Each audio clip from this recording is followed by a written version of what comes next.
Good evening. I appreciate the opportunity to address the board, the community, and to comment on the recent events related to the Mohawk varsity and junior varsity football team.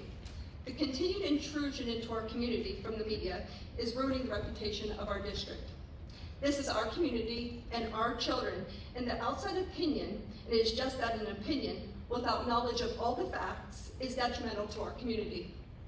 Their intent is not to be focused on our children growing and learning and becoming better human beings. It is really aimed to cause drama and destroy lives. Human beings make bad choices at times. I'm sure if you all look in the mirror, you have made a few bad choices in your life.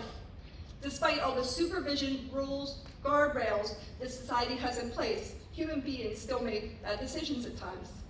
It is my understanding that the young men that made bad decisions on August 17th are being held accountable for their actions. As a community, it should be our desire to see our children learn from this incident and grow to be better, more wise human beings. As for administration, I want to voice my appreciation for the handling of this difficult situation. The communication between the administration and the families has been exemplary. The information has been shared openly while respecting that they are responsible for protecting the lives of our children. It is evident that our children are their priority, and they are blessed to be surrounded by adults that demonstrate the appropriate responses in difficult situations. As for our coaches, it is easy to say should have, would have, could have.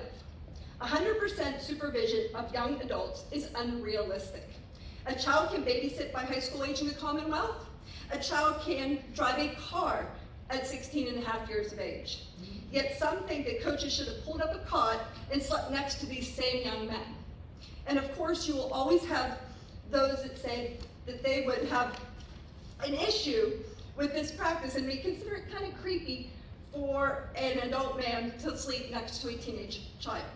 Our coaches care for our children. They are invested their time and their money in our children. They encourage our children when life throws them challenges. They check on them when they're injured, and they support them in life and not just on the football field. These people love our children, and I am certain they are heartbroken over these events. It is my hope that as a community, we come together and stop inviting strangers that have zero interest in seeing our community prosper into our lives to serve as judge and jury. Thank you. Jacob Habel. And are you a resident or taxpayer of the district? I am. While I understand the comments that were made before about coaches can't 100% supervise the kids all the time, this incident has made me think long and hard about letting my kids join extracurricular activities here at Mohawk. The reality is, somebody needs to be held responsible. The fact that you have 17-year-old kids or 16-year-old kids, however old they were, under your supervision, you are responsible for them. They're on school property.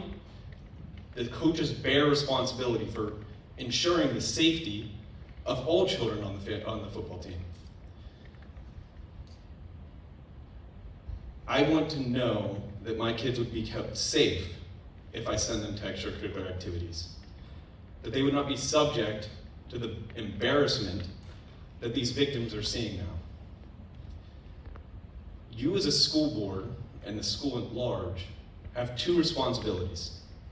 One, to educate my children. Two is to keep them safe. In this incident, the school has failed on the second of those objectives. You failed to keep the children safe in this incident. Somebody needs to be held accountable. I get it that coaches can't watch children 100% of the time, but you are still responsible for their actions, even though you may not be watching. Thanks.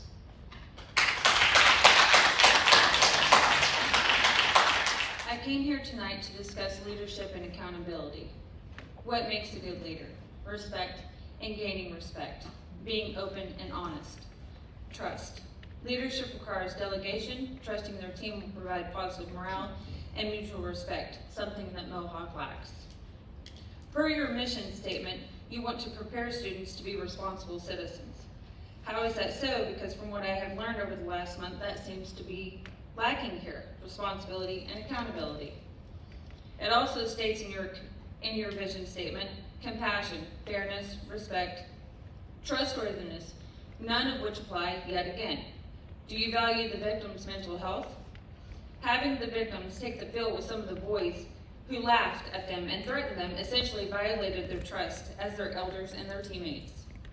And lastly, where is the leadership? For the upperclassmen should be their mentors, and for the underclassmen, they shouldn't fear them. Middletown set a standard in their handling of their incident. You should have followed suit. Send a message to those who witnessed and or participated in this assault that this kind of behavior will be unequivocally not tolerated. Thank you for having me and listening to me. I guess for me, and I'd like to speak on behalf of a lot of people in this group, people in the community, I'd like to know why we're continuing, why the media is continuing, why a lot of people are here continuing to talk about an investigation by the governing supervisor of this county who has over 24 years of legal, criminal experience and has sent down recommendations to us, and the school board, thankfully, and administration has taken his guidance and acted accordingly, number one. Number two, I'm tired of people inciting the media. You can go ahead and video me. It's wrong. What we're doing to this community and the children of this community is inappropriate. The people that continue to incite them. Number three, there's a lot of good things that happen at Mohawk, right? Academics, athletics, robotics. Why is the media here talking about one incident where 99% of our student body had nothing to do with what the investigation entailed? You should really ask yourself that question. It's despicable. We have a great leadership here at Mohawk. We elected all of you to do a good job, and you've done a fantastic job for our team. The same for our administration. I want to thank you all, and I want the people here that are criticizing our community, our district, and our coaches, because guess what? I've been a leader for many years, and you cannot predict what your followers are going to do. Thank you very much. Could you say your name, please, ma'am? Billie Jo Marshall. And are you a resident or taxpayer of the district? I am. I'm speaking on behalf of the rest of the football team. The innocent that had nothing to do with any of this so-called hazing incident.